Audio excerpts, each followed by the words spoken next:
Hey everybody, welcome to the What is Money Show. I am thrilled to have you here joining me on my mission to help shine light on the corruption of money.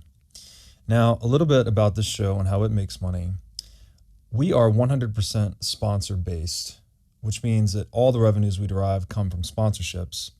But I try to be very selective about the sponsors that I work with, specifically trying to choose those who have values well aligned to the values expressed on this show, like freedom, education, self-sovereignty, etc. So what I'm going to do is a few ad reads right here at the top of the show and then a few ad reads in the middle.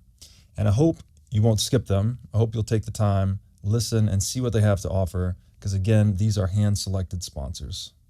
Now I'd like to tell you about our sponsor, Swan Private.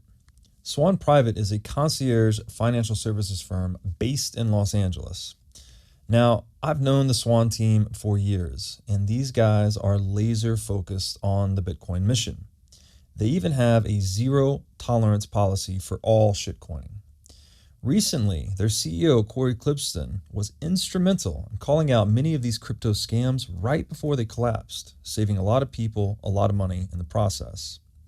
Swan Private focuses on guiding high net worth individuals and businesses on all aspects of Bitcoin strategy, including buying, custodying, and market research. This concierge service provides you direct access to a private advisor by text, phone, or email. So go to swanprivate.com/breedlove today to sign up. Now I'd like to tell you about our sponsor, Ledn. Ledn lets you do more with your digital assets. For instance, Ledn offers a B2X loan product that lets you leverage your existing Bitcoin to buy even more Bitcoin. Or you can also get traditional Bitcoin collateralized US dollar loans through Ledn as well. Ledn also offers both Bitcoin and USDC denominated savings accounts, letting you generate yield on your digital assets. Recently, Ledn has launched a Bitcoin mortgage product as well that lets you use Bitcoin to buy a home or finance one that you already own. So go to ledn.io, that's LEDN.io today to sign up. Mr. Neil Oliver, welcome to the What is Money Show. Oh, it's a pleasure to be here. I've been aware of you for a while, and we had a bit of back and forth trying to organise a chat, and here we are. So I'm looking forward to whatever comes next in the next hour or so. Yes, I'm very excited to have you here as well. Just by way of quick introduction before we get into it, you are an author and an archaeologist. And I discovered you on Twitter, actually. Some of your YouTube takes talking about history and philosophy of money went a bit viral. And I think you just have an excellent job of delivering really big ideas in a palatable, accessible form. And I think that's extremely important. You know, this is not an uncomplicated area.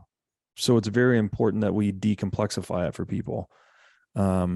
So do you want to give maybe just a little bit of background about yourself and maybe tell me a bit how you got to be talking about these philosophical takes on money?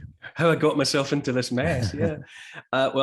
You introduced me as an archaeologist and author. I studied archaeology at Glasgow University a long time ago and worked as an archaeologist and excavator for a few years. I retrained then as a journalist, worked in newspapers for a few years. Then I joined BT, British Telecom, because they were about to create the third website in Britain.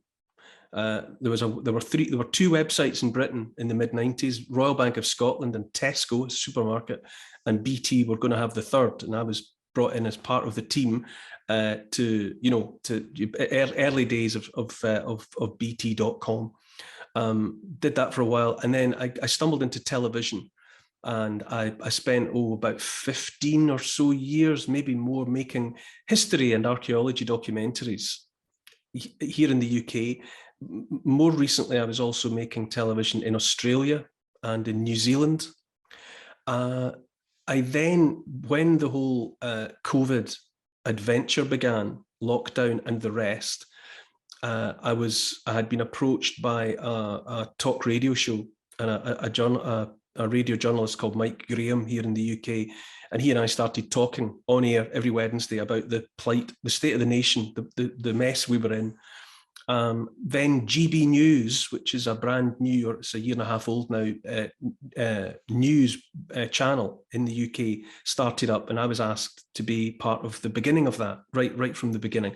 And I leapt at the chance because it was a channel that was advertising itself as being all about freedom of speech, that it would be a broad church, and that people from all ends of the political spectrum, all points of view, would be welcome on that channel, and you could get the opportunity to air your views, you know, and it has lived up to that expectation as far as I'm concerned. And I begin each Saturday night show with a 10-minute monologue, and I've been doing one every week since June 2021. So there's quite a few of them out there, and you know, you've obviously run across some of them because they go out onto social media and YouTube and so on. And so a whole new cohort of an audience has become aware of me. You know, people that, you know, if they weren't interested in archaeology, history documentaries, they might not have come across me. But this foray into current affairs has given me access to a different audience. And so here I am. I never intended to be a contrarian. I never intended to be a lightning rod for opinion. But I suppose just because I was sort of standing up and giving my point of view, that has made me a controversial figure to some extent. And here I am. I just keep going with that at the moment.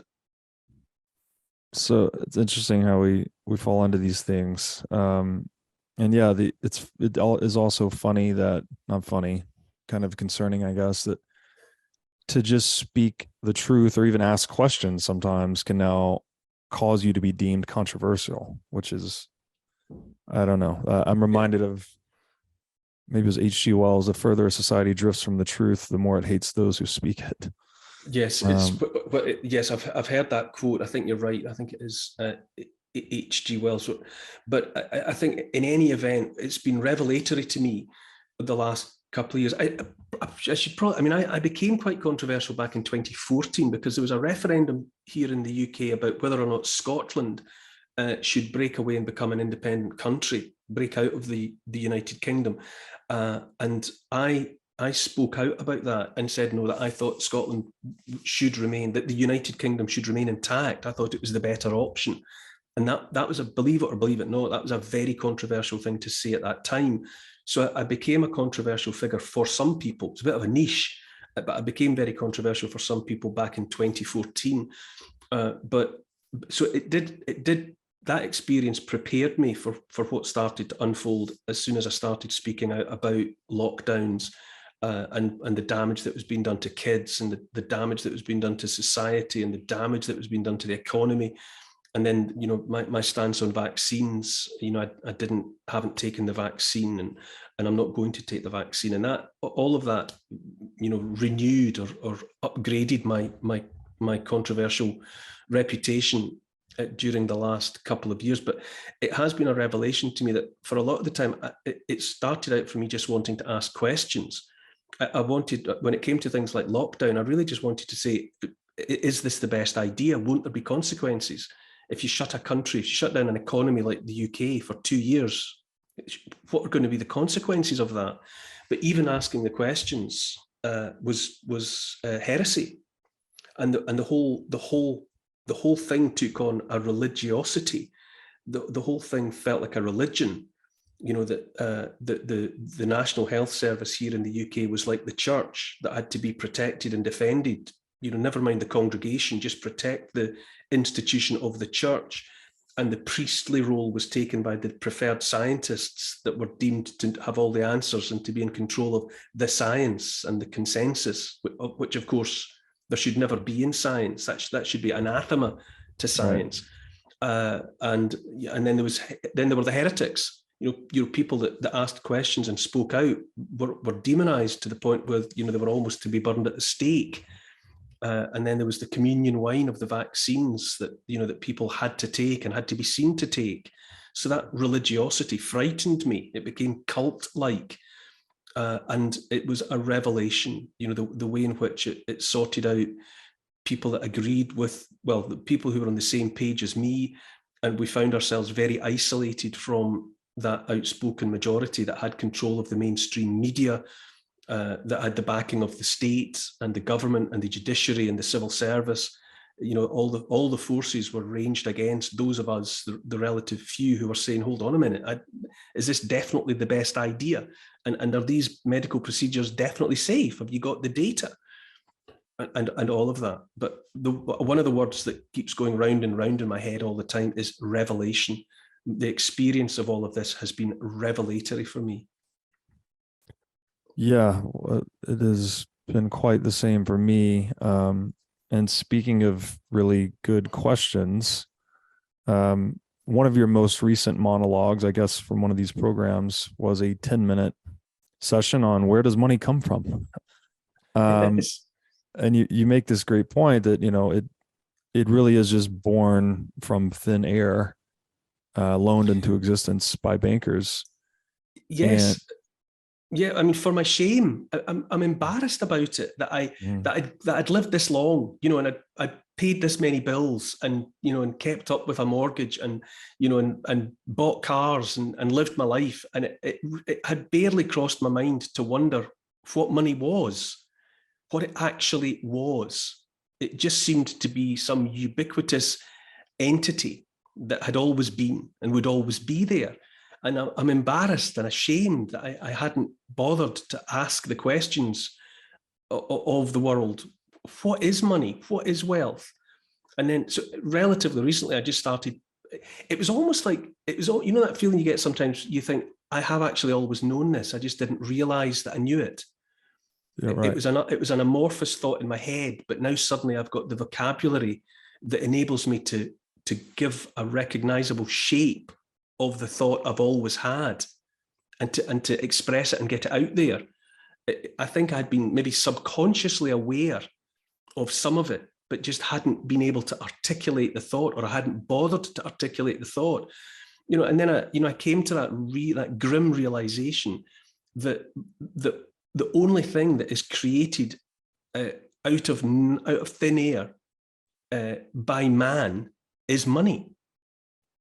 Everything else is a transformation. Right. You take a raw material or a resource and you make it into something else, or you combine things to make a third, or whatever. The only thing that man creates out of thin air is money.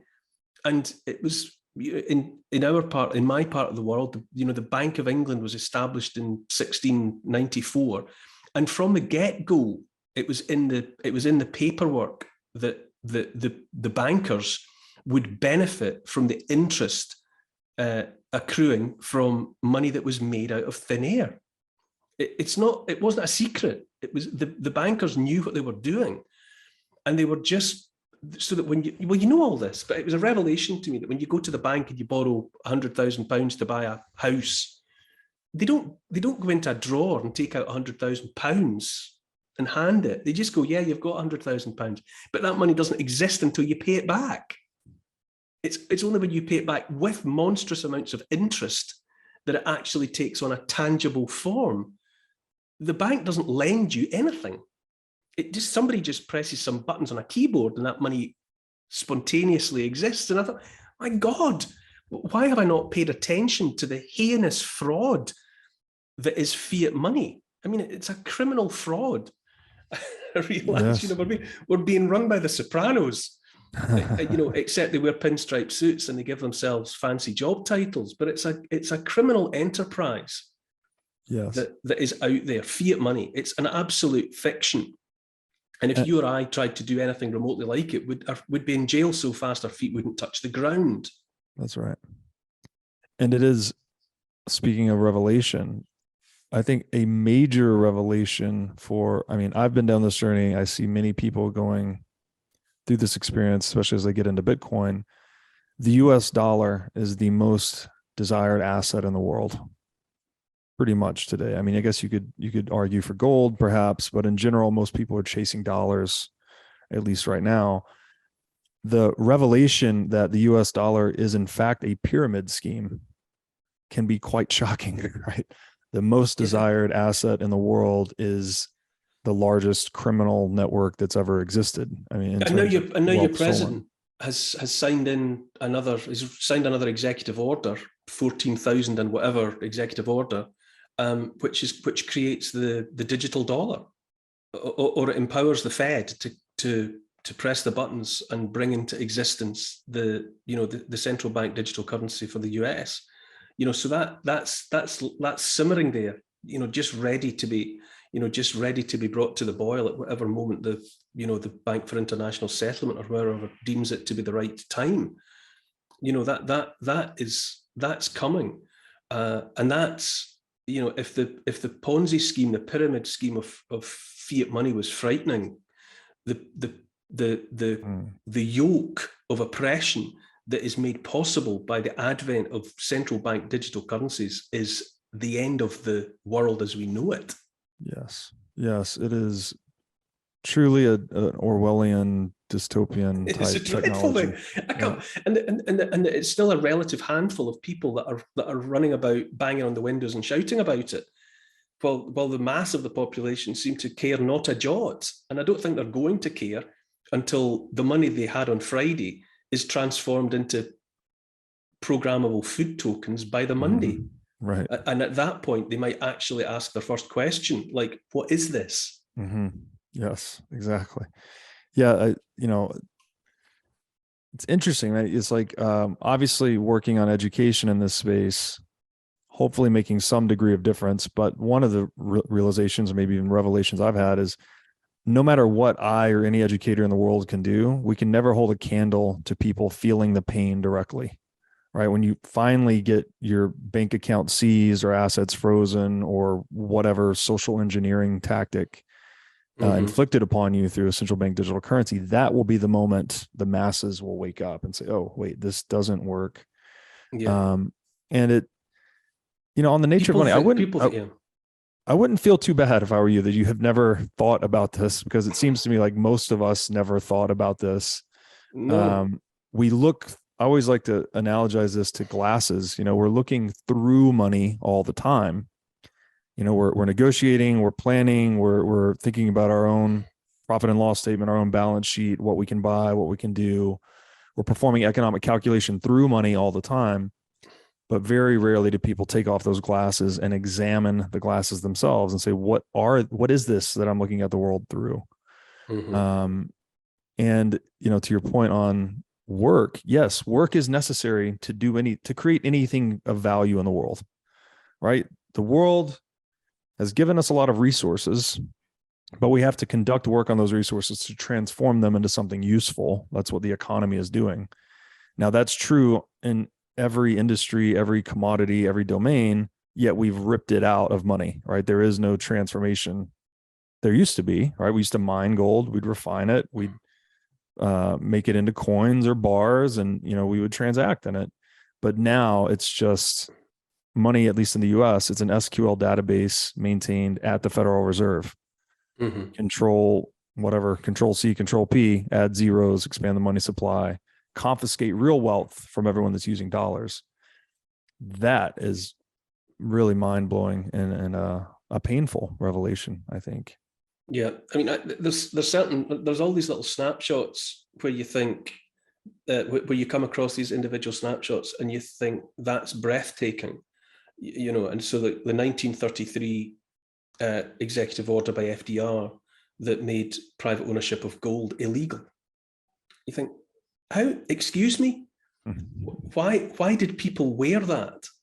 Why did people accept that a commodity that had been, there, accessible to people in private hands for however, since the founding fathers and beyond, and one Democrat president, by the stroke of a pen, makes it illegal to hold gold in private hands and insists on buying it at $30 an ounce. And then as soon as it's all recovered, puts the price up to $45 an ounce and thereby devalues the dollar by 40%. And what? And then in 1971, when was it Jimmy Carter, they come off the gold standard. You come off, you abandon the gold standard, and because we're definitely, I mean, this is a side issue, but I've been reading Pete Hegseth's Battle for the American Mind, about the way in which education, it's not unique to America, but his book is specifically about the way in which education was captured 100, 120 years ago, perhaps, maybe more. And it was stopped from being that which it had been, which was something that was, giving people, a background in mathematics and astronomy and the appreciation of beauty and physics and the rest. And it was transmogrified into an ersatz education, which has dumbed down generations of the population. And the same thing has happened with a different backstory, but something similar has happened in the UK.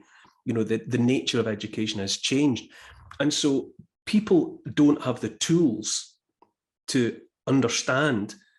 They watch money and they watch money markets. That legend about, it's not even true, but it serves a function that, there's a story that used to be told that when Columbus's ships arrived off the coast of America, the Native Americans had no way to conceive of what the ships were, and so just kind of turned away from them, like they were, that they were clouds in the sky. It's bogus. That's there's no real evidence that ever happened, or that was the impact. But people have been so denied the tools, the education to enable them properly to appreciate the world around them, that the machinations of the money men and the bankers it's invisible. Yes. You talk about, you're looking through it. People don't have the skill, so they don't understand the way in which they're being manipulated and the advantages being taken of them, because we don't educate ourselves to understand this stuff. Mm-hmm. Yes, no, I completely agree. And I think in many ways it is by design, right? To just keep a generalized ignorance about economics and money in place that benefits the insiders to the legal monopoly, obviously. Yeah, the last thing that the powers that be want are educated, self-confident, independent, fit, healthy people. They want the opposite. They want uneducated, frightened, unhealthy, dependent populations, because they can be manipulated, and that's what you're seeing now. There's a reverse evolution has been being driven, and people aren't even aware of it. Yeah, agreed. And I hope that moving into a better incentive system can help resolve some of that. I don't think we ever fix human nature, but we can consciously engineer the incentive structures we inhabit, and that seems to move the needle a little bit. I want to double click on something you said there. You made a great point that obviously you and I could not go out and start a competitor to the US dollar or any other fiat currency. You're immediately thrown in jail or coerced or whatever it is. That's the key problem, really, is that the only way money can be printed out of thin air is if there is a legal monopoly on money production. So there's one monopolist that's given the legal privilege to print money. Everyone else has to bear the cost of that printed money. And, if you can get people to this depth of understanding, it's like, okay, the legal monopoly can only exist if it's preserved by violence. There has to be coercion to protect that legal money monopoly. Then all of a sudden it's like, okay, there's a pyramid scheme. Insiders benefit, outsiders get all the costs dumped on them, and it's preserved by violence. Like, how much worse of an institution could you imagine? I mean, I can't think of it's a criminal enterprise. Yes. Everything about it would be criminal if those in the know hadn't passed the relevant legislation to create the illusion of its being legal. But there's a difference between legal and lawful. Yes. Lawful, going all the way back to common law, and in the UK, going all the way back to Magna Carta in 1215, lawful and common law draws upon that which is in all of us, which is a sense of right and wrong. Everyone knows the difference between right and wrong. You know it in your gut, what path you actually follow, whether you do right or do wrong. That's down to the decisions that each one of us makes every moment of every day. But there's no denying that everyone knows the difference between right and wrong. And once people ordinary, reasonable people have the reality of fiat money and the operation of the Fed or the banks, wherever, the central banks, explained to them, it will trigger in every reasonable person a sense that that's wrong. The fact that it's legal is neither here nor there. You know, just because something is set down as the law doesn't necessarily make it right. And there are instances, there have been instances that we're all aware of down through the centuries in the relatively recent past, where the moral action was to break the law, to defy the law. Right. You know, to defy legislation. That was the moral act, because it's right so to do. But once, you know, once people's eyes are opened to the way in which these banks operate, you know, another revelation for me relatively recently was that, you know, 90 odd percent, maybe more than that, maybe closer to 100% of the money flow around the world is coordinated by the Bank for International Settlements, about which most people have never heard.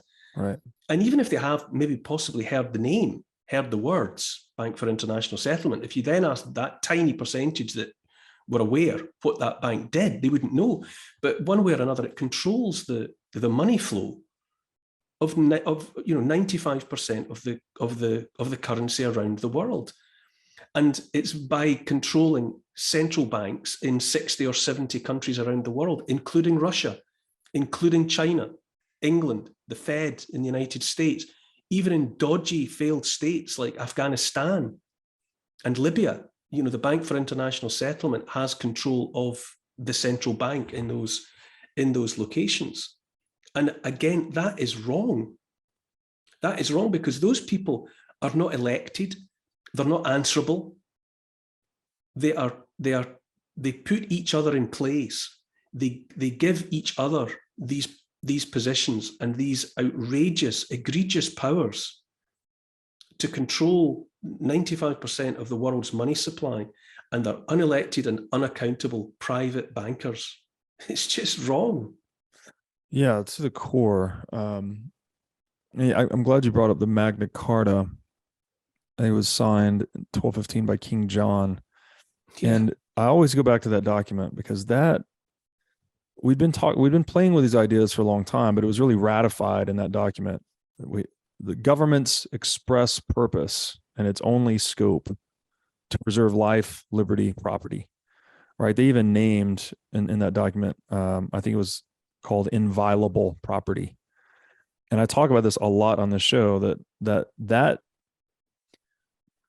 framework for government is the entire scope of what you want a government to do. You don't want a government to do anything beyond that, essentially. And inviolable property is an interesting one when you consider that property is the relationship between owner and asset, the binding or the wedding between them, right? The ability to control an asset. That's basically what property is. We've never had a form of property that's actually impossible to separate from its owner, right? It's always kind of been at the leisure of the state or whoever the security provider is. And in many ways, I think Bitcoin, and we can talk about this later, but I think Bitcoin is the closest technological advance we've ever made towards that ancient principle of inviolable property. And that you can actually, I can hold an asset that no one can do anything about. You can't inflate it. You can't take it as long as I custody it properly. And that is so key to the earlier point you made, where the difference between lawful and legal, right? What did Gandhi say? Civil disobedience becomes our sacred duty when the state becomes corrupt or lawless. If the state is violating life, liberty, or property, which is the sole existential reason for the state is to preserve life, liberty, and property. Yeah, then to rebel against the state is your sacred duty. What else is there to do? The common law as enshrined in Magna Carta, and it's worth noting, you're right, 1215, but immediately it was signed, John went crying to the Pope about having been bullied into it. And he basically wriggled out of 1215. And then there were subsequent versions of Magna Carta, because right at the beginning, the baddies sought to try and wriggle away from Magna Carta, because they understood how powerful it was. Yeah. But Magna Carta is still there. It's the foundation of the British Constitution, and if the powers that be could get rid of it, they would, but they can't. And to some extent, the reason that Parliament can't get rid of Magna Carta is because it predates Parliament. There was no Parliament when Magna Carta was signed. Magna Carta drew upon the notion that of the jury, the power of the jury, and in its original inviolable form, the jury was the manifestation of democracy. That was the power of the people, not being exercised in a vote every 4 or 5 years. The operation of the jury, the jury of 12 of your peers, was the way in which democracy was enacted every day. And during the course of a criminal trial, the jury was empowered, any jury was empowered, not just to assess the guilt or innocence of the accused, but to test the justice of the law itself. And the jury originally was empowered to set aside legislation. Legislation is just paperwork. It's not the same as lawful. And where there had been previous cases that might be put in front of the jury to enable them better to make a judgment, or if there was case law, if that jury thought that legislation was imperfect, they could just annul it. It was called annulled by jury, annulment by jury. And ever since 1215, governments have sought to get away from Magna Carta because it absolutely holds power to account. What you had in Magna Carta was the judgment of a jury. King John had to be judged by a jury of his peers, and his peers were the barons, the most powerful men in the land.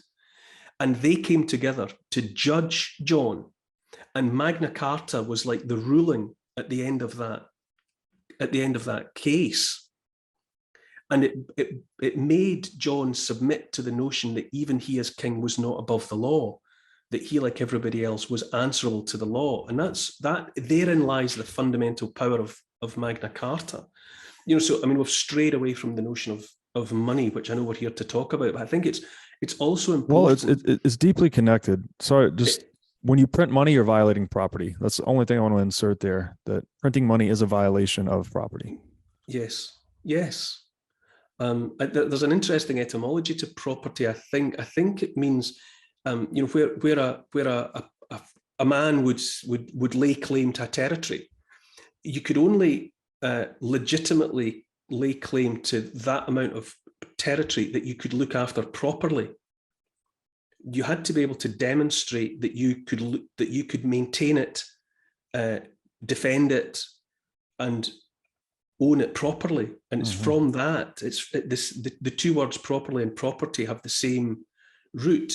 Yes. Which is what it makes you wonder about, Bill Gates laying claim to 260,000 acres of farmland in the US, because, how are you going to defend that, Bill? How are you going to look after that properly? And if people decide that they want to settle on some of your land, what are you going to do? Are you going to call in the army of Bill Gates? It's right. It's an interesting conundrum. I think that's an interesting connection too, because that bridges from the world of, let's say, economics with property into the moral territory, right? What is the proper?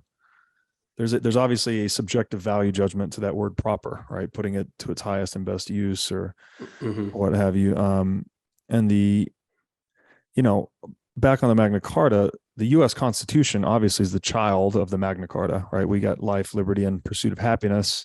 I think we really screwed up that third one, probably as it relates to just our idiosyncratic historical thing with slavery and whatever else. I don't know. People have made a lot of comments about that, why we did pursuit of happiness rather than property. I haven't dug into it enough. I can possibly chip in a little bit there. There was an enlightenment in Scotland, particularly. It was in the middle in the second half of the 18th century was the Scottish Enlightenment. And you got David Hume, and you got, you got Robert Burns, and you got, and all these figures, men of genius, all at the one time. And one of them was Francis Hutcheson, who had the chair of moral philosophy at Glasgow University, I think in the mid 1760s. And he taught that happiness was not random manna from heaven, that just settled on the lucky few at random, like lottery wins. On the contrary, Hutcheson, and he was drawing on older wisdom, but nonetheless, he articulated it very effectively and said that happiness was a collateral benefit of working as hard as you possibly could to improve the lives of others. That if you gave all of your effort and strength to improving things for the people around you and your community, you'd be made happy by that. So happiness was something to be worked for strenuously and if you like, pursued. And one of Hutcheson's students there in his class at that time was John Witherspoon. And John Witherspoon subsequently went out and became the second president of Princeton College at the time, Princeton University now.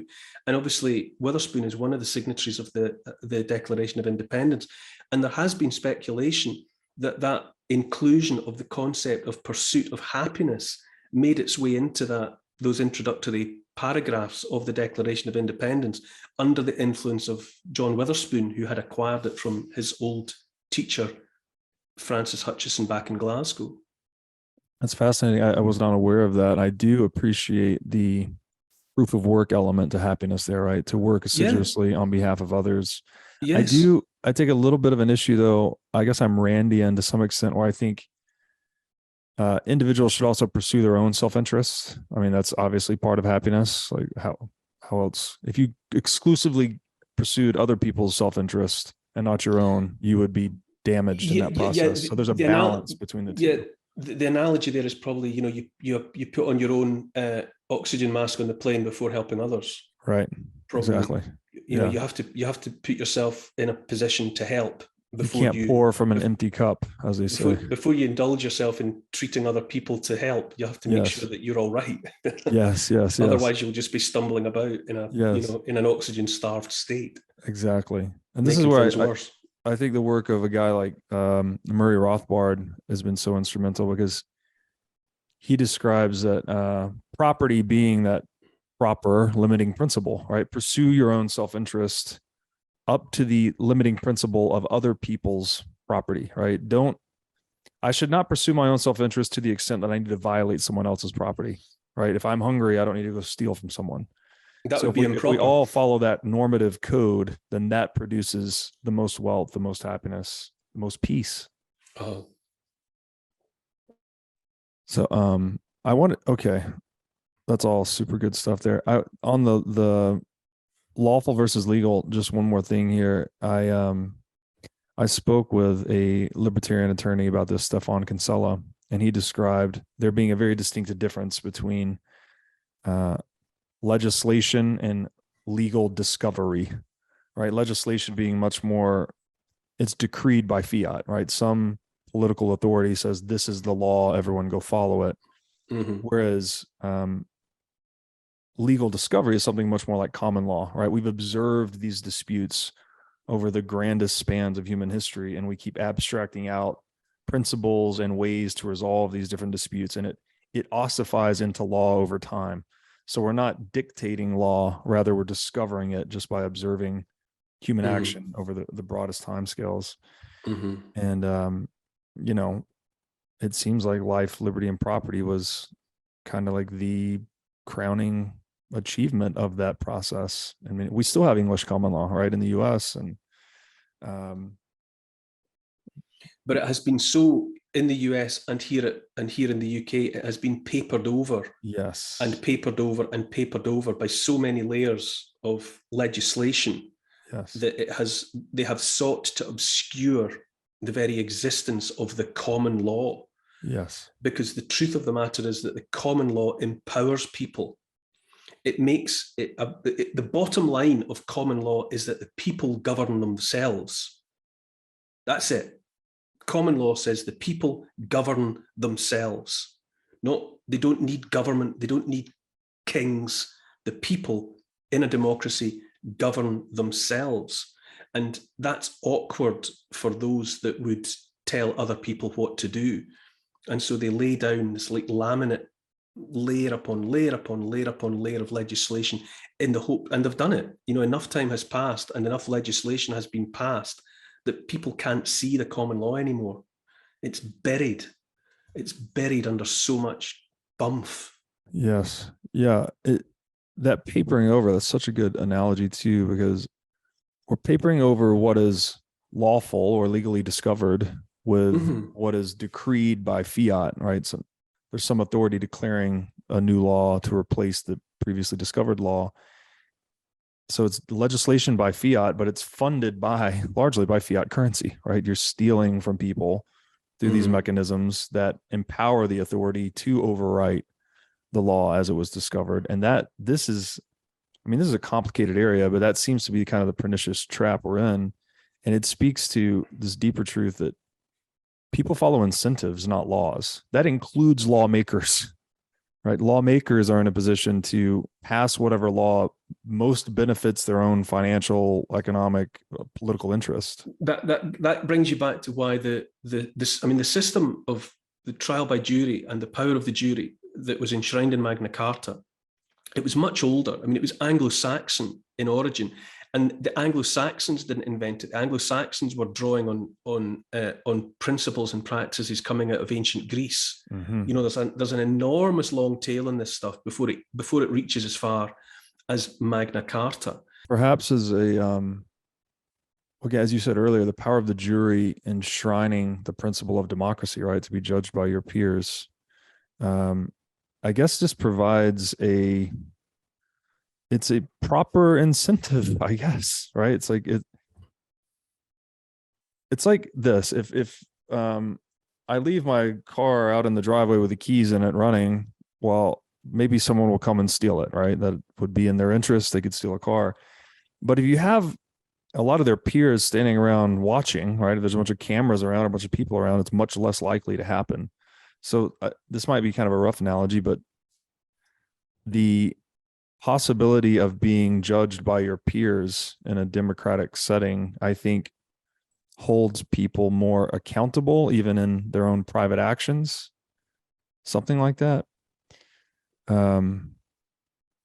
Yes, it's, central to it was that you have to be judged by a jury of your peers.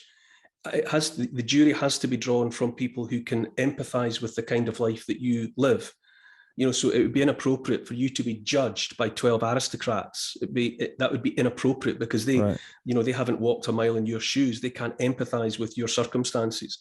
So that's why, it's your peers. It's those amongst whom you live and who share a similar lifestyle and have, perhaps similar aspirations and the same travails and hardships are those that are legitimately able to judge you. That is also central to what is enshrined in the concept of the jury. Yeah, it makes a lot of sense that there's this communal element of familiarity, right? That how could you judge someone if you hadn't walked a mile in their shoes? It's almost a necessary precondition. Now I'd like to tell you about our sponsor, CrowdHealth. CrowdHealth is a Bitcoin-enabled alternative to legacy health insurance. Now let's face it, legacy health insurance is an absolute scam. Nobody can explain this better than the legendary comedian Chris Rock. Insurance. You got to have some insurance. You got to. That's an insurance. They shouldn't even call it insurance. They should just call it in case shit. And I give a company some money in case shit happens. Now, if shit don't happen, shouldn't I get my money back? So with CrowdHealth, instead of just paying premiums that you'll never see again, you can hold part of this pool of savings in dollars and in Bitcoin through CrowdHealth. And when you have a health event, you can draw against this pool of communal savings. So go to joincrowdhealth.com/breedlove to learn more or sign up. Now I'd like to tell you about our sponsor, Wasabi Wallet. Wasabi lets you use Bitcoin privately while still maintaining full control over your money. Specifically, Wasabi Wallet is an open source, non-custodial wallet with privacy built in by default.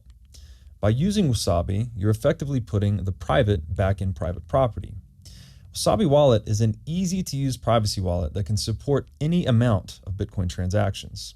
So go to wasabiwallet.io today to download this state-of-the-art wallet software. Now I'd like to tell you about our sponsor, Masterworks. Masterworks gives you access to the fine art market at more affordable price points. They do this by offering you fractional shares in their $500 million portfolio of fine art. Now, fine art is an alternative asset class, and historically, it's been a great performer and a really good hedge against inflation. Most investors typically hold anywhere from 2 to 10% of their assets in an asset like fine art. To sign up or learn more, go to masterworks.com and use promo code BREEDLOVE. Now, I'd like to tell you about our sponsor, Casa. Casa makes it simple to buy and secure your Bitcoin without wondering whether you're doing it right. Specifically, Casa provides a multi-key custody solution, which is by far the most secure way to custody your Bitcoin. Now, when I talk about Bitcoin being theft-proof money or inviolable private property, a multi-key custody model is exactly what I am talking about. Using multiple keys lets you maintain full control of your Bitcoin while also giving you redundancy in case you lose one of the keys. It's also the best way to secure your Bitcoin for inheritance planning purposes. So go to keys.casa, that's C-A-S-A, today to sign up and use discount code BREEDLOVE. Let's pivot back to central banking here. One of the things you talked about on your monologue there was the establishment of the Federal Reserve in 1913 and how this was done in secret.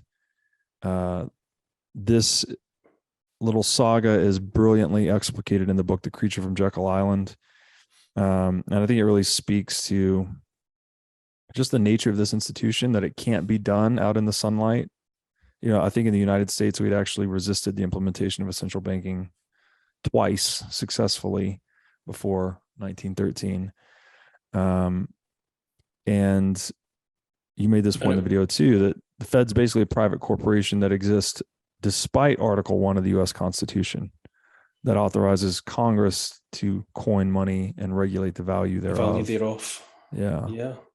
Yeah. And it was done over Christmas. It was when most of the delegates would have been away on, you know, been home. They wouldn't have been there. I think it was barely quorate. I think it was barely a legitimate, you know, gathering of Congress that was that allowed that act to go through, and from that, and then they just stuck federal on the front of it to create the clumsy optical illusion that the government and therefore the people still had ownership of it, but they didn't. From that moment until now, it's in purely private hands. It's astonishing. It's absolutely astonishing. Yeah, astonishing, and then that key point, it's a private corporation that's profiting exclusively at the expense of the public. So this is what I often describe central banking as a parasite, or like a parasitic relationship with the market economy, because it cannot even, as we said earlier, it requires work to create value. This is not an institution that does any work whatsoever. It's just shuffling claims, ownership claims from one hand to another through printing money, through debasing currency, however you want to call it. That is a very bitter pill to swallow. And it's amazing to me how few people really know this history. Well, why? I mean, I think to some extent, how could you know it? Because no one's taught it. You know, unless you trip, as I did recently, and fall down the rabbit hole and you start reading stuff for yourself, and then you read one thing and it leads you on to another thing. We're not given this information at school. You know, you're not. I don't suppose American kids are taught about what happened over Christmas 1913. No, I don't suppose for one moment that they have any concept about the creation of the Fed. I don't suppose they're reminded very often about the FDR 1933 and the private ownership of gold. I don't suppose they're told about the gold standard in 1971. And likewise, here in the UK, you don't hear about any of this stuff. You know, we don't have any understanding, given to our kids about the common law. They might hear mention of Magna Carta, but if they mention Magna Carta at all, it's simply to say it's out of date. It's been replaced by subsequent legislation, and people, oh well, Magna Carta, it's just a funny old document in a museum case. Move on. So, why would anyone know this stuff? Because broadly speaking, and this is not to say anything negative about anyone. If that information is not put in front of you, most people are just going about their busy lives, just trying to keep their heads above water. Why would they be going researching the history of the Federal Reserve? Why would they be going looking at the nature of that which is enshrined in Magna Carta? Right. It's been buried. And people have been encouraged to look the other way. Yeah, that's a great point. Especially, it's such a pernicious thing though, because as you described, people struggling to keep their head above water, largely, that struggle is largely being, let's say, worsened or exacerbated by the existence of the central bank. Like the reason people are struggling to keep their head above water is because they live in a money monopoly that they're being stolen from all the time by inflation and taxation, et cetera. So, man, sometimes we get deep into these rabbit holes and I'm like, you just can't figure out which thing to solve first.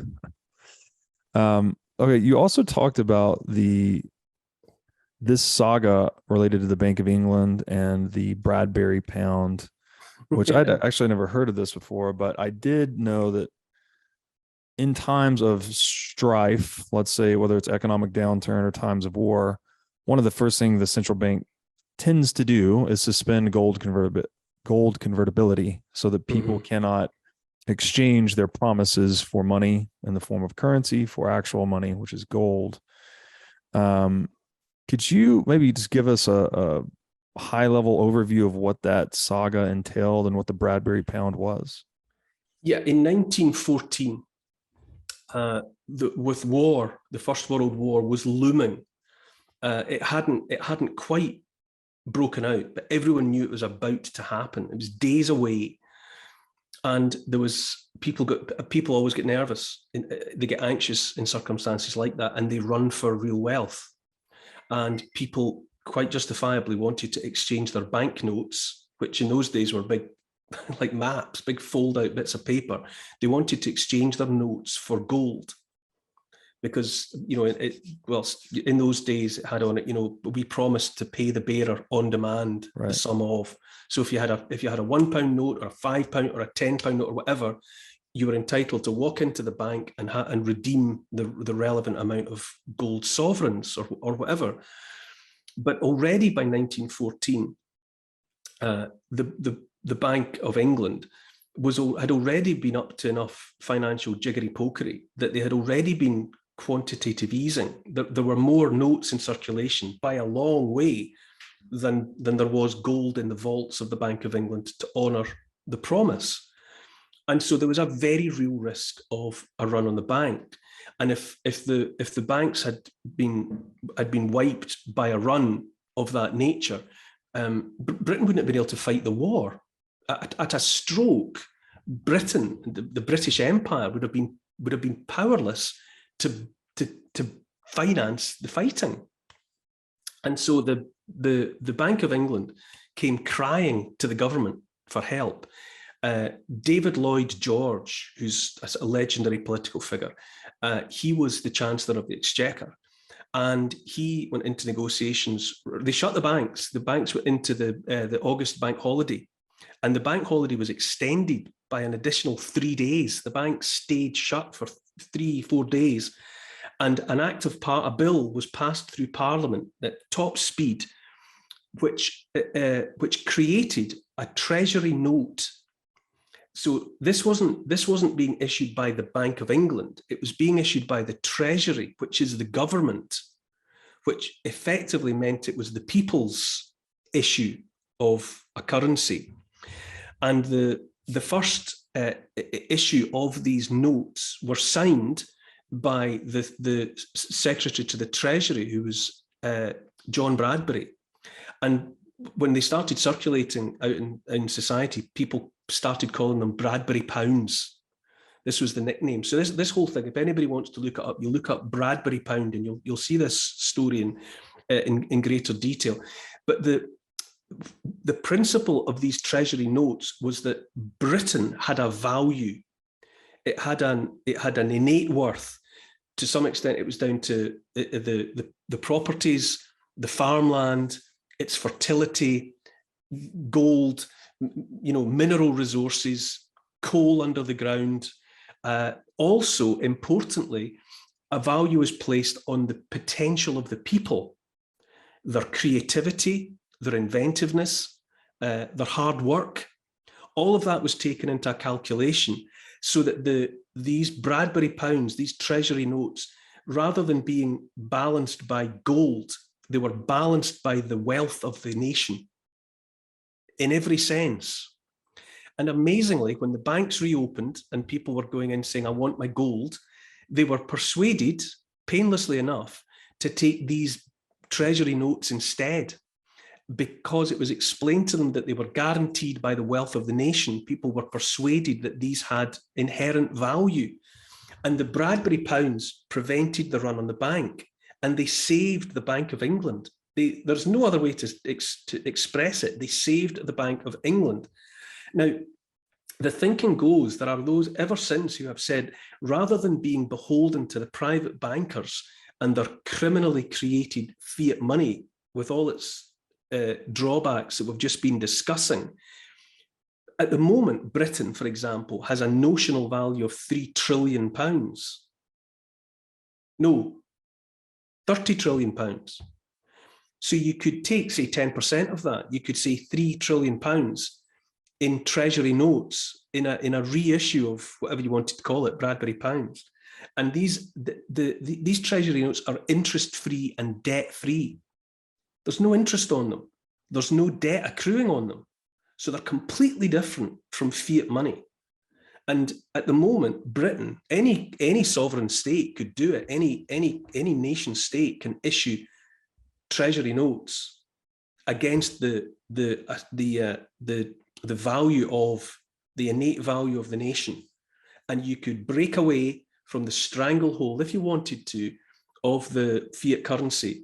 And because it's treasury notes, that money issue is in control of the people, potentially. I mean, obviously, anything can be corrupted and can be misused, but potentially treasury notes created and issued in that way, interest-free and debt-free, and set the people free from the machinations of the private bankers.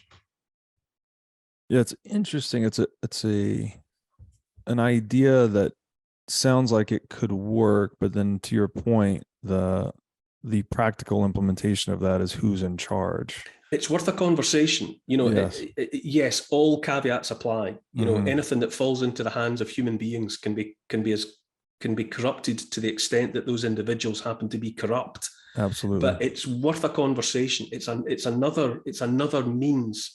It's another way to break the people free from the stranglehold that's upon them by the central bank and the Bank for International Settlement, because it's got nothing to do with fiat currency.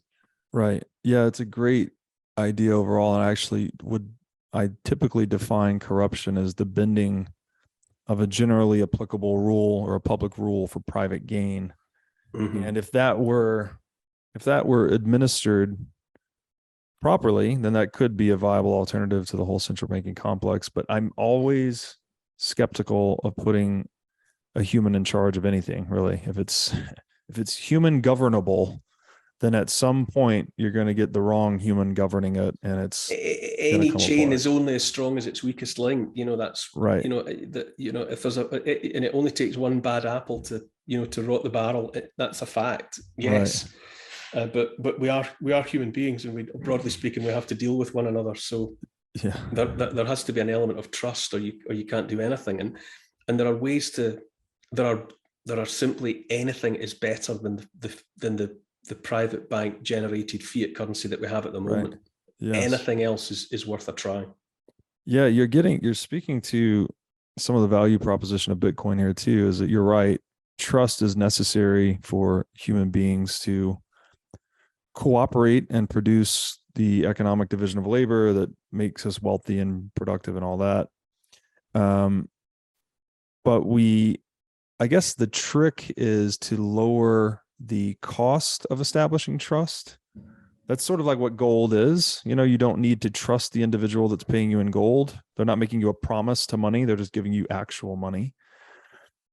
And so when you can get out of this, seemingly infinite sequence of passing promises around and get people passing things that are accurate representations of the time and energy that went into them, right? That's ultimately what gold is, that you get a more sustainable civilization. Let's talk a little bit about central bank digital currencies. Now, you mentioned this earlier. I think you've described these as digital enslavement. Correct me if I'm wrong here. Correct. This lines up really nicely with my stance on central banking. As I wrote about this in a piece called Masters and Slaves of Money, that I think it's essentially an institution of slavery. If you consider that if someone's effective tax rate is 100%, that means all the fruits of their labor are going to someone else, right? That's a slave. Whereas if someone has an effective tax rate of 0%, they're keeping all the fruits of their labor. They are a sovereign, right? Obviously, inflation is taxation by another name. So anywhere you fall on that spectrum, whatever your effective tax rate is, you're basically enslaved to that extent by the central bank. How are you thinking about central bank digital currencies, and what do you think are viable ways to prevent their implementation worldwide? Because it sure seems like these projects are going along full speed ahead. The real fear, at the moment, there's a lot of, you can read here in the UK about the new Prime Minister Rishi Sunak, having been he's a fan of central bank digital currencies, and the frameworks are already there. Government has already tasked the Bank of England with the creation of a British, he calls it the Britcoin. There's nice, isn't it? It sounds a bit too close. It's a bit of a dangerous blurring of names there, but he calls it Britcoin. And the framework is already there, and the Bank of England, as long ago as last year, were seeking clarification from the government at the time whether the Britcoin should be programmable. Now, that's where you get into that territory where the government can basically cut off the supply of money to an individual for whatever reason, just at the flick of a digital switch, once the cash is programmable in that way. And history shows that any government ever that had the potential for some control, more control, or total control of a situation, without exception, they've gone for total control. If you give the government that option, that is the option they will take. And you might say that as long as it's a benign government or a government with whom you chime with and with whom you're in accord, then you might be all right. But governments change, and if that apparatus is there for a malign administration, then that which you had thought would never be a danger to you overnight becomes a real and present danger. And the fact that we are sleepwalking towards a situation in which every transaction that we make is tracked and known about by the state in real time is the most frightening administrative idea I have ever heard of.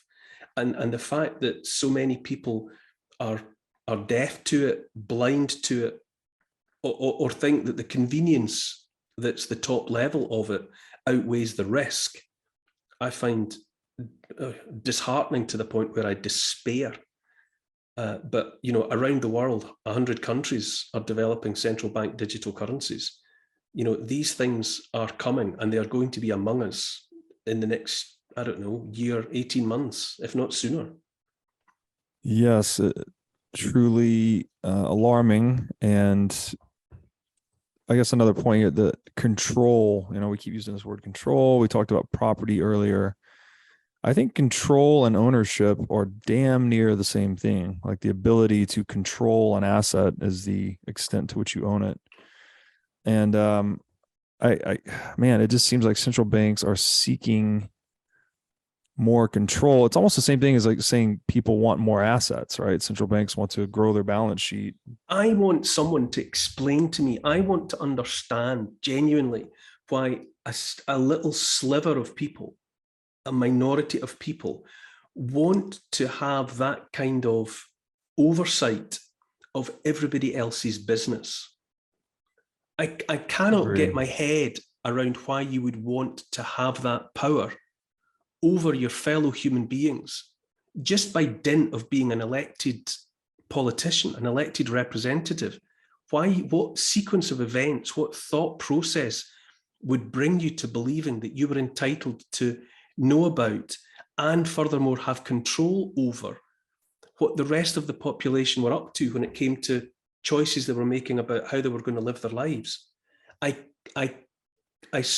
find it impossible, even momentarily, to inhabit in my imagination that kind of headspace. Why those people want that kind of control? It brings to mind, words like sociopathic and psychopathic, lack of empathy. Why for the longest time it has been apparent, in terms of all this data gathering that has been the bread and butter of the online wealth, the Zuckerbergs and the Peter Thiels and all the rest of them, it seems to be predicated on a disregard for other people's privacy. And yet, in many ways, these people are very private about their own affairs, but they're intent on disregarding the privacy of others. And from a philosophical standpoint, I really genuinely want to understand what it is that motivates those people to want to operate in that way.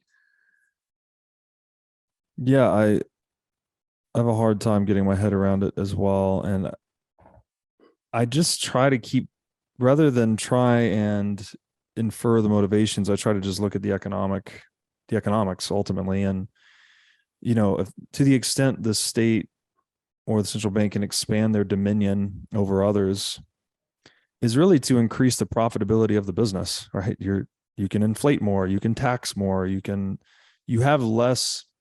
What did we say earlier? The last thing a state wants is, armed, independent thinking, outspoken individuals. Those people are very expensive to tyrannize and extract wealth from via inflation, taxation, et cetera.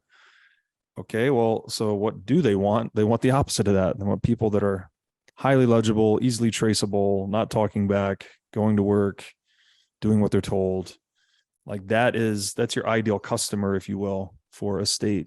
So I hope that by taking away that option over time, right, giving people recourse to money that's really hard to steal, like Bitcoin, and allowing them the freedom of jurisdictional arbitrage. If you're not being treated well in one state, well, you can put 12 seed words in your brain and take your Bitcoin to another state, go to where you're treated best. That sort of resolves this oppressive dynamic that we see pop up again and again. Why when we, it's been well demonstrated that a state can shut down the internet. It's been done. China has done it. Other states, rogue states have done it. They've deactivated internet for a period of time. What happens to people, Bitcoiners, who find themselves in such a state, in such a nation state that decides to take control of and deactivate? Now, I know they're not taking control of Bitcoin at that point, but how do people continue to access and do the peer-to-peer transactions and all the rest of the good things that Bitcoin promises if they find themselves, in a territory where the state has taken control of the internet? Yeah, this is an excellent question. I actually think this is the operative question. If you want to understand how to destroy Bitcoin, the analogous question you have to ask is, how would one turn off the internet everywhere forever? Now, there are ways to do that, perhaps, but they entail pretty significant global cataclysm, as far as I can tell. So it's kind of a black swan-ish type event. But states working in concert, one world, if you like. Yeah. Would there not be an opportunity to choreograph and coordinate control of the internet at a level that would make it very difficult for Bitcoiners, in the same way that it would be suddenly impossible for people to get their messages out on social media? Yeah. Would people wanting to transact or indeed just access Bitcoin, unless they had it on some thumb drive ledger or whatever, are there not opportunities whereby a one world or states acting in concert could really get in the way of Bitcoin? Yeah. So there's a couple of things here. In terms of just moving the Bitcoin from one state to another, you actually don't need internet. You don't need anything to do that. You just need custody of the private key, whether that's on a piece of paper, on a hard drive, in your mind, whatever it may be. So getting Bitcoin out of a jurisdiction is not dependent on an operating internet. So if someone shuts down the internet in the US, it doesn't mean I can't get my Bitcoin out of the US. I literally just leave. I have my keys stored offline, so that's no problem. As long as all your wealth isn't in Bitcoin. Well, as long as you've got some sort of operating capital to get you to point B, where you can yes, it does plug back in again and activate your Bitcoin with it does presume that you have Bitcoin. That's a necessary first step. It would be much harder to get Bitcoin after they shut down the internet. That's for sure. But if all your wealth was in Bitcoin, how would you leave the States if you couldn't access your Bitcoin until you got out of the States? Well, you can keep Bitcoin in a lot of different places, and I wouldn't advocate. I mean, I don't advocate anything. I'm aware of asking childish questions, but no, it's not a childish question at all. This is a very, very good question, and this is the type of adversarial thinking that makes me very confident in Bitcoin and Bitcoiners overall, because we or others in the community have thought through a lot of these things and written about it extensively. So you can store Bitcoin in a lot of different places, right? So if you have some small amount of Bitcoin in a hot wallet on your phone, you don't need the internet for that either. You just need to be able to scan a QR code, and then you can initiate a Bitcoin transaction over anything. People do it over ham radios, you do it over cell towers, you can do it over the internet. Wow, really? Yeah.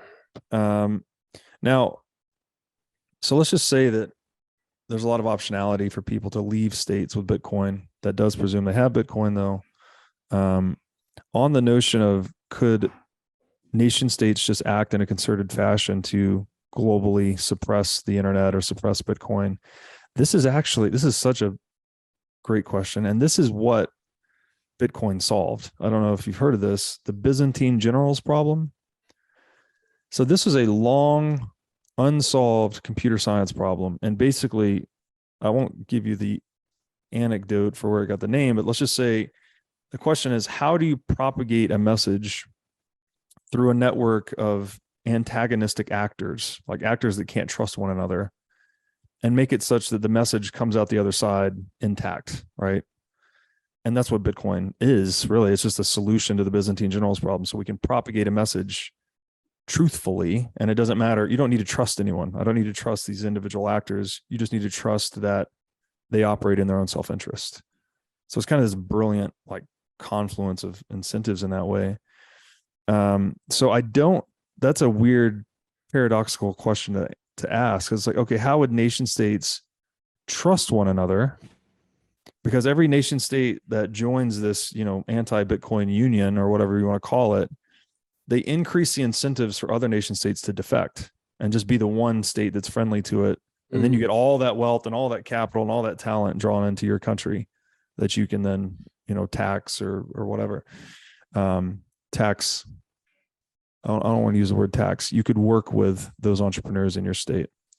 So there's that. It's a weird thing. It's like, okay, for nation states to stop Bitcoin, they would need to solve the Byzantine generals problem.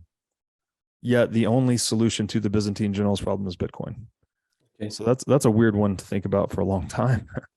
And then on the last piece with, China's most recently. They've banned Bitcoin many, many times, many different ways. And most recently, they banned Bitcoin mining in China. That was over a year ago. And today, about 20% of the global hash rate is still done in China. So if the biggest, nastiest, wealthiest, most authoritarian regime in human history can't ban Bitcoin mining effectively, then I think that bodes pretty well for Bitcoin mining in every other jurisdiction in the world. Mm-hmm. Again, it's back to the incentives versus laws thing. It's just so much easier to let some of this business transpire in your country and tax it or be a part of it than it is to try and actively enforce a ban on this global competition to solve a math problem every 10 minutes, right? It's really hard to ban that. And when they do ban it, these things, Bitcoin miners are just little boxes. So they get packed in a box and shipped somewhere else and plugged back in. And so the network's constantly adapting to the state's attempt to whack-a-mole kind of thing. It's just constantly moving around enforcement attempts. So yeah, there's all that. I just want to mention the Kissinger quote because you brought this up in your monologue as well, that Henry Kissinger infamously said, "Who controls the food supply controls the people. Who controls the energy can control whole continents. Yeah. Who controls money can control the world." Bam. And we're seeing all of that at the moment, which is I mean, I appreciate, and I have come to the conclusion now that the freedom to transaction is the number one freedom. Yes. However, we're seeing it at the moment. Food supply is being interrupted. The COP27, the UN climate conference this year in Egypt is all about food, agriculture. And there are moves afoot to cut agriculture on the planet by 50%. In a time of food insecurity, let's say there's food insecurity, energy. I cannot begin to, the wholesale price of natural gas is falling through the floor in Europe, and yet energy acquisition of energy in Europe remains, higher than it's ever been. I don't know how you square that circle. So we're seeing energy being controlled, and now we're seeing moves afoot to control money. So that dystopian potential that's crystallized there in that Kissinger quote is all coming to pass. Money is part of it, but it's only a part of it.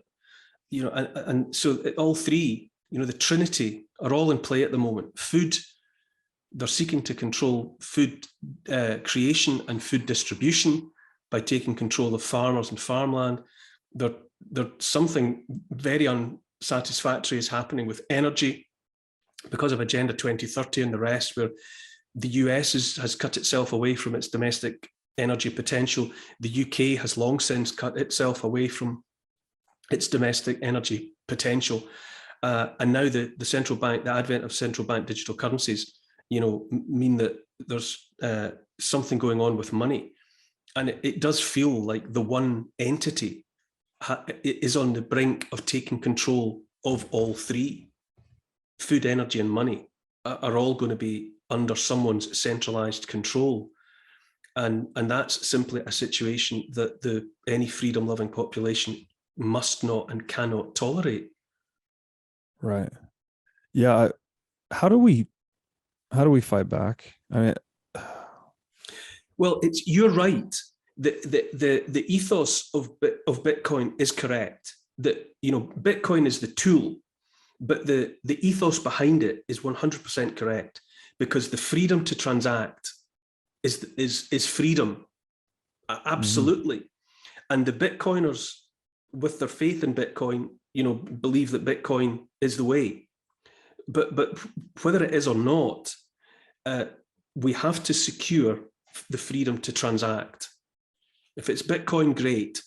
But as I say, the intent is there in the Bitcoin community and the crypto community to be free of that centralized state control of money. So there's a lot of smart people out there.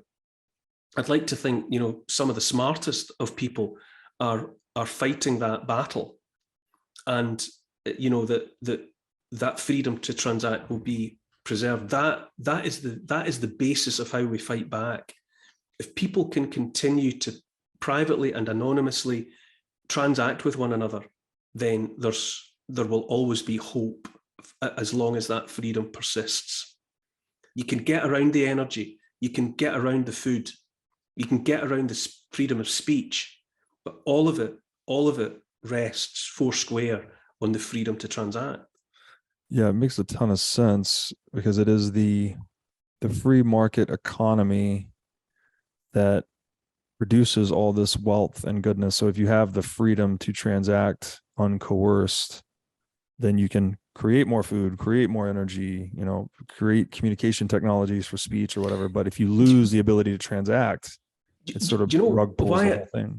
I despair a lot of the time, but my hope is sustained by my absolute certainty that what is being proposed is anti-human. This has been smaller, more federalized versions of this have been attempted in the past. There have always been those who have sought totalitarian control. There have always been would-be authoritarians, all the way back to Babylon. It's there in the system, but it never works, because that kind of top-down authority, it's anathema to the species. It's not what the highest functioning, those human beings with the most potential, will not put up with authoritarianism. Right. And whether it's the Roman Empire or the Soviet Union or whatever, these things break because they are anti-human. And there's 8 billion people on the planet. And at no point are you going to get a majority, or are the majority of people going to be happy with totalitarian control. They might feel under the cosh, and they might struggle to think of a way out of it, but they won't be happy with it. And for that reason, the authoritarians will always trip themselves up. I have absolute faith in that. And I think that because of the sheer, people say, too big to fail. On the contrary, when things get so big, they always fail. Yes. And this will fail. Maybe not today, maybe not tomorrow, but it will fail. And the human spirit will reassert itself. And there's something very important about, ironically, given the technological nature of it, there is nonetheless something of the human spirit that's manifest in the objectives of Bitcoin. It's a manifestation of the human determination to be free. Yes. Yeah. I brilliantly said. And I think many Bitcoiners would agree that this Bitcoin project is just an extension, right? We had the Magna Carta, we had the US Constitution. There's been many constitutional documents and efforts by many people across time to try and get us to a world of more mutual freedom and reciprocal respect and all of these things. And Bitcoin is just another chapter in that story, I suppose. Hopefully a very effective one. Like, it seems it's very easy, maybe not very easy. It's much easier to ignore the Bill of Rights over time, but it's very difficult to ignore incentives. And Bitcoin has much more of an incentive component built into it than these constitutional documents do. Okay, we'll wrap up here. We're almost done. So you said, you concluded one of your recent monologues by saying, take back control of money, its creation, value, and flow. And in so doing, we can regain control of the world. I want to ask, how can we do that? I obviously, like, cards on the table, not that you'd be surprised. I've looked and looked and looked. I cannot find an alternative solution other than Bitcoin. So when you say that, what do you mean and what do you have in mind for people to take back control over money? My my solution is always, I suppose, it's not only, but at heart, my solution is analog rather than digital. Now, that's not to decry in any way the digital and Bitcoin. But for me, the solution is as big and also is as big and difficult, but also as small and simple all at the same time, as people realizing the power that they have as informed, free-thinking individuals. And when enough informed and free-thinking individuals come together, then you have that bundle of sticks strength. You can snap a single twig, but you can't break 100 sticks bound together tightly. And so it's all about people, to use the overused, cliched, hackneyed expression of the moment, but it's the only one that really matters, is to waken people up. Like me, I thought for too long that the institutions and the state had my best interests at heart. And I've realized late in the day that they don't. I don't know if they never did, but the institutions and the state now do not have my or my family's interests at heart.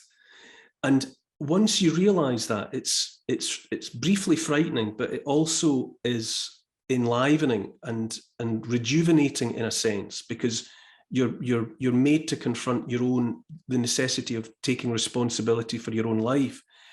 And if enough people realize that the institutions of state, and in particular the behavior of the bankers, the private banks, those corrupt and criminal institutions are working against us, as soon as people, it's like Sleeping Beauty, you'll just awaken from your slumber and a world of opportunity and potential will be there.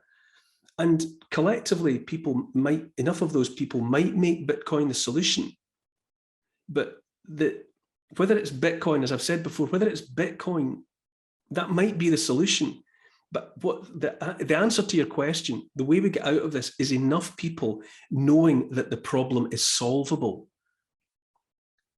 Too many people saying, no, it's too late, it's too big, it's too difficult, they've got too much power. That's an illusion. That's the Wizard of Oz, pay no attention to the man behind the curtain illusion. We, the sovereign people, acting together in pursuit of happiness, in pursuit of property, we instantly overcome whatever dictatorial, authoritarian, totalitarian notions that a handful of individuals might have. It's just about getting enough people to realize some very simple stuff. Therein lies the solution. Brilliantly said. All of the political power that those in power have is premised on our opt-in, it's an illusion. Our it's an illusion. Right? Yes, it's an illusion. The minute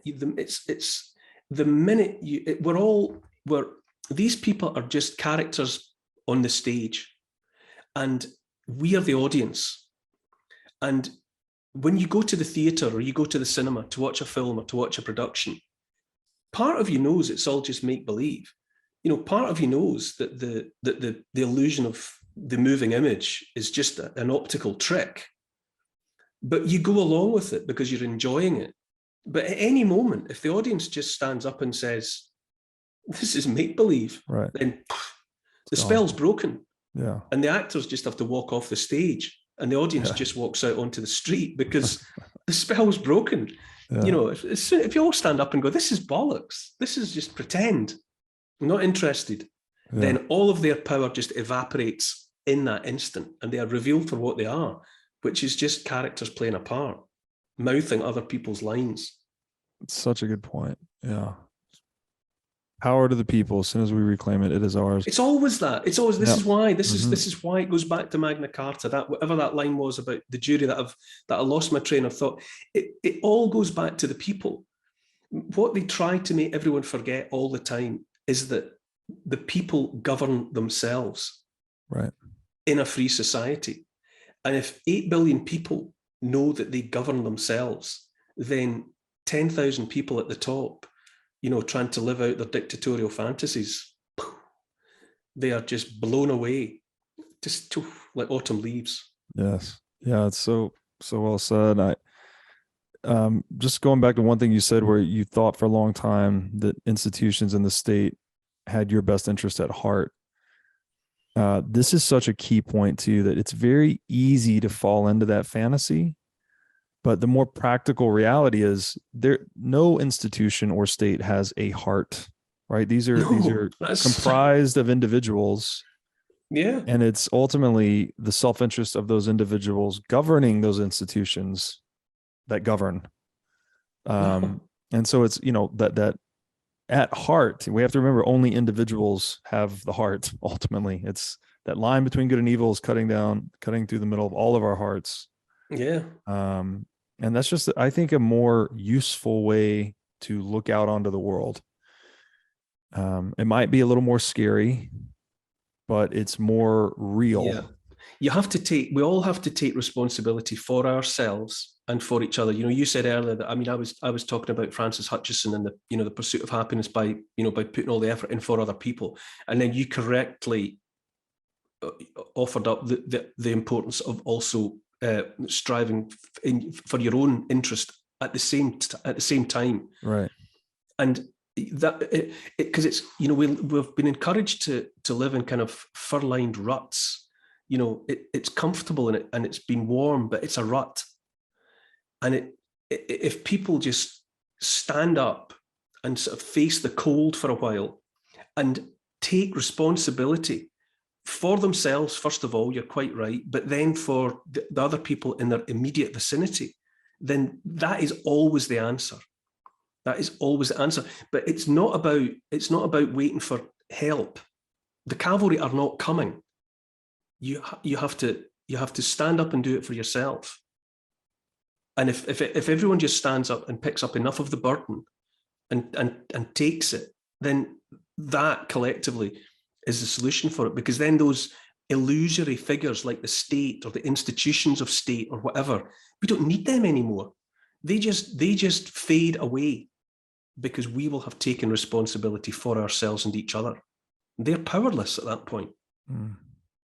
They're just empty clothes. Yeah, that's exactly what I was thinking. Emperor has no clothes. Amen to that. I think this is probably a great place to put a button on it. Neil, thank you so much. This is a really fun conversation. Great. Could you let my audience know where they can find out more about you or your work? I have a YouTube channel. If you go into YouTube, the Neil Oliver channel is there. I have a presence on Instagram. I have a patreon.com site. If you go into patreon.com and look for me by name, you'll find me there. I've got 10 or 11 books that are available in all good bookshops, or you'll find them online. And I'm on GB News, which is a television channel in the UK, 6 o'clock till 8 o'clock every Saturday night. And at some point in the near future, Robert, you can be on there. You can be my guest. Oh, well, thank you. Yeah, I'd be happy to. And we'll talk more about things financial and things philosophical. I would enjoy that. I would really like that. Yeah, thank you so much. We'll link to all that in the show notes. Neil, thanks again. Brilliant. Thank you.